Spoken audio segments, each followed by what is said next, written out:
শরীর খারাপের সারাদিনটা মানে খুবই কষ্টে কেটেছে। যাই হোক, দিনের বেলা তো আমার শাশুড়িমাই করেছিল, রাত্রেবেলা আমি যেটুকুনি ভাত ছিল তার মধ্যে আরও চাল ধুয়ে দিয়ে দিয়েছিলাম, মানে ভাত করে নেব বলে। একেবারে গরম গরম ভাত হবে, আর মানে কিছুই ইচ্ছা করছিল না, সেই যা ছিল ওর মধ্যেই আবার জল দিয়ে বসিয়ে দিলাম। আর একদিকে বসিয়ে দিয়েছিলাম জল, তার মধ্যে কাঁচা লঙ্কা দিয়ে দিলাম আর নুন দিয়ে আর সর্ষের তেল দিয়ে খুব ভালো করে আগে ফুটিয়ে নেব।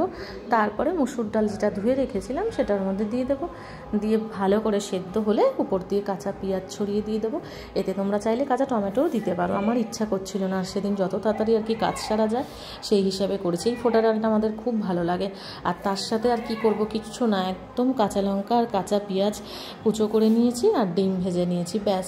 সেই দিনের জন্য, রাতের জন্য ওইটুকুনি খাবার করেছিলাম, কারণ দিনের বেলা তো বিশেষ কিছু হয়নি। মা মাছের ছোলার ভাত করেছিল আর রাত্রে আমি ওটুকুনি করে দিয়েছি। মা বলছিল তোর করতে হবে না, কিন্তু আমি বললাম না থাক, তুমি একটু বসো, বয়স্ক মানুষ কত আর তুমি খাটবে, বাকিটা আমি করে দিই, ব্যাস। তারপরে আর ভিডিও তুলতেও ইচ্ছে করছিল না, এখানেই ভিডিওটা শেষ করে দিলাম।